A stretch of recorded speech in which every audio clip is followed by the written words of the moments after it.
G'day you mob, Pete here, and this is another episode of Aussie English, the number one place for anyone and everyone wanting to learn Australian English. So today I have a Goss episode for you where I sit down with my old man, my father, Ian Smithson, and we talk about the week's news, whether locally down under here in Australia or non-locally overseas in other parts of the world. Okay, and we sometimes also talk about whatever comes to mind, right? If we can think of something interesting to share with you guys related to us or Australia, we also talk about that in the Goss.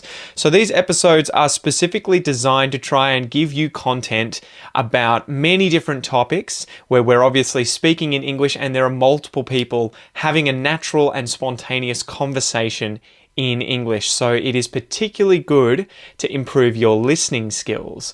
In order to complement that though, I really recommend that you join the podcast membership or the academy membership at aussieenglish.com.au, where you will get access to the full transcripts of these episodes, the PDFs, the downloads, and you can also use the online PDF reader to read and listen at the same time. Okay, so if you really, really want to improve your listening skills fast, get the transcript, listen and read at the same time, keep practicing, and that is the quickest way to level up your English. Anyway, I've been rabbiting on a bit. I've been talking a bit.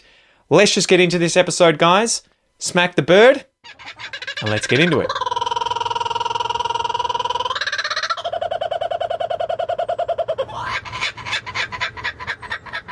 So, Dad, what's going on? Good. You're allergic to bees. I am, yes.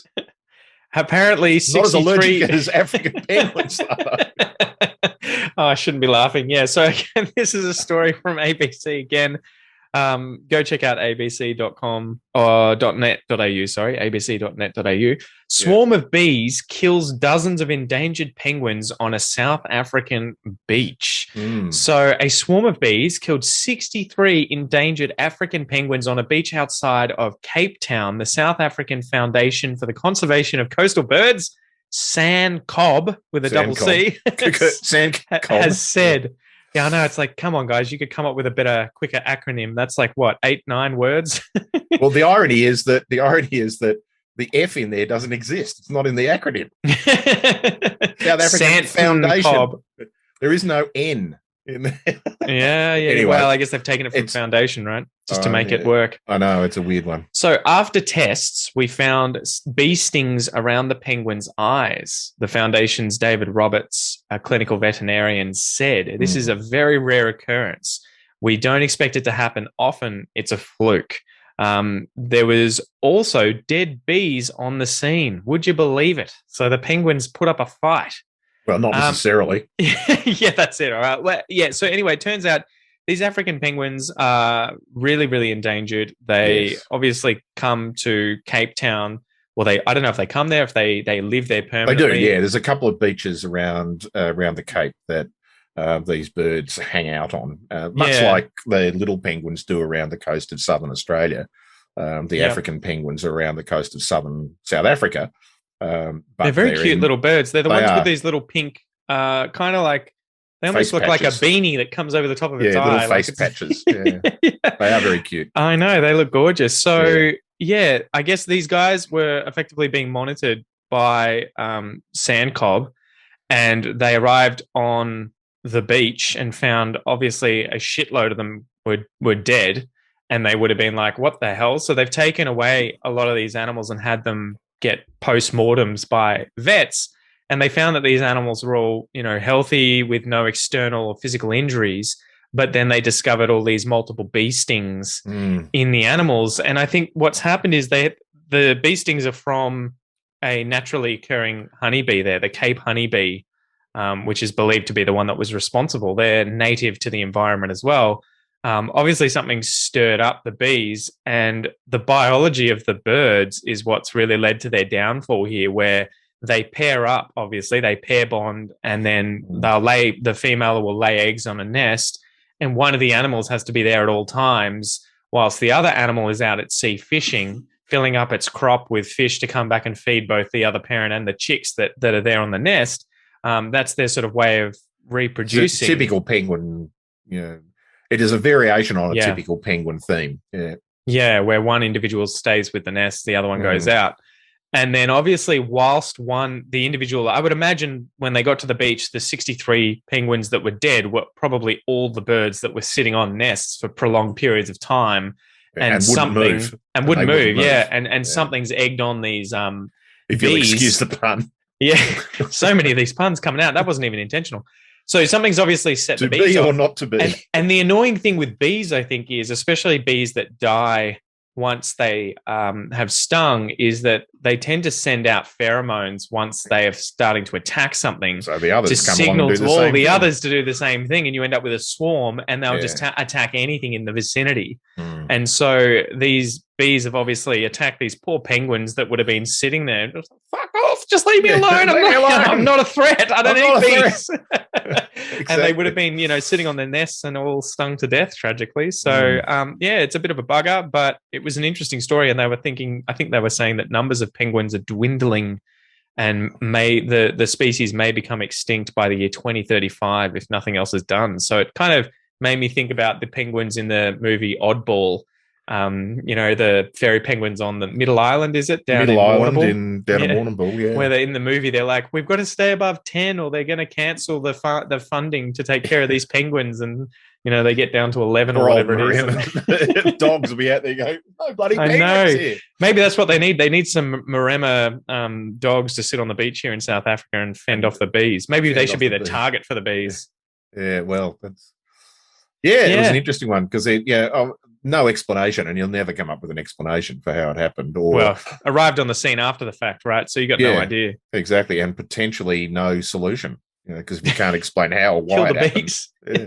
Well, it was crazy. We went to the kids park the other day, and Noah's playing, and I'm like, there's all these fucking wasps just flying past my face constantly. Like, what? And they're all going in the same direction.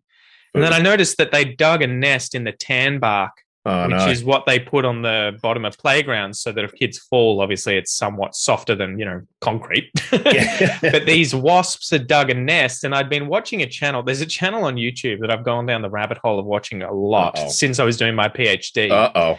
And it's called Mousetrap Monday. And effectively, this guy gets sent mousetraps from all over the world. And he tests them. And he tests them on mice that he has in his shed. And he's branched out now. He's obviously realized that there's a market into killing wasps. Wednesdays. Yeah, into killing. I think are they called leather jackets or yellow jackets? Yellow jackets. Yellow jackets in the US. Yeah, we call them European wasps in Australia. Yeah. Are they European? Yeah. Yeah. I never know. They come from the Northern Hemisphere, and the assumption is that they came here from Europe. Yeah, so we have them in Australia, but but they've only for about the last 30 years. Yeah. So this guy on this channel, Mousetrap Monday, he uses all these different methods of trying to clear these wasps out of his garden or his friends' gardens or their farms. And he's done a few where he pours like liquid nitrogen down into the nest, or molten aluminium. There's all these things. He's like, "Whoa, that one worked well." You're like, "No shit, Sherlock." Yeah. Who would have Insecticide tends liquid to work. Nitrogen? Yeah, but no one's going to watch that, Dad. I know.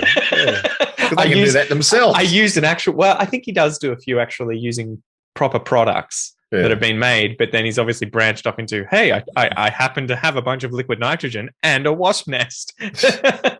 Anyway, coincidence. But I was watching that, and he fully suits up. He gets into a bee suit, or what I imagine is a bee suit. A bee suit? Yeah. He looks like a bee. Well, no, it's a suit to protect him from the bees, right, Dad? Yeah. You got this? You've seen one before. I have. And the wasps, obviously, for pretty obvious reasons, go ballistic. They go berserk when he's trying to exterminate them. What a surprise. Well, that's the other thing, is that I've killed a couple of wasp nests myself, but you do it at night when they're not active. Yeah, compared to bees. You can't video it. He wants the thing to look exciting. Yeah, and I've forgotten where the tangent. So we're at the park, and I see this thing there, and I'm just like, holy shit! Like this, someone needs to do something about this. We have to call a council because. And Kel was like, "Why? What do you mean? What's the problem?" And I'm like, "Man, all Noah has to do is go over there and piss them off somehow. Yeah. Just walk past. Thousands of them out there, and they'll kill him. He could die. A baby could die. Someone, there's hundreds of them, if not thousands of them, in the ground there. I'm terrified enough." And Noah's just running around like, la, la, la, la, la, la. I'm like, Jesus. And so Noah's a little bit young, but your average 5-year-old is going to get a stick and poke it in there. You know, well, that was it. I remember I was definitely in that camp when we were younger, living in the mountains. What did I do? I remember we had a jumping jack nest in the front yard. Do you remember that? We did, yeah. I got done. I was jumping jacks in Australia. Yeah, jumping jacks in Australia are these little ants that are kind of like a dark, glossy navy blue color, indigo color, and they have these pincers that are like fluoro red or fluoro orange. Yeah. And you know that they're jumping jacks because, one, they can jump, which is fucking terrifying if you don't like stinging ants. Normally ants are pretty good because you're like, okay, there it is. It's not a problem. Yeah. But these ones can jump and they jump at you. But they also have antennae that kind of flick constantly. Yeah. Like they kind of look like a wasp, right? That's like really irritated. And I remember we had these in the front yard, and I thought it'd be a great idea to get the hose and shove it down the ant nest. Not a great idea. Especially when I turned it on and then they all ended up on me. And I remember my foot swelled up so much I couldn't put my shoe on after that. So that was a lesson well learned. I didn't do that afterwards. And the key is probably never do it again, because you will have developed an allergic reaction to them now. Yeah, who knows? It is funny though, because you look back and I'm like, I remember being that young and thinking, man, this seems like a pisser of an idea. This would be hilarious. You know, like what are they going to do? Water's going to go into their nest at a high velocity. They're going to shit themselves. And then you don't realize they're going to come after the person who's attacking them. Oh. Yeah. And it's so funny as an adult, you're like, clearly that is really, really dumb. Yeah. But as a child, you're Ian's like, rule of parenting and teaching. I was a high school teacher for 10 years. Yeah. Ian's parenting rule. There is only one rule for parenting and teaching, and that is children are fucking idiots.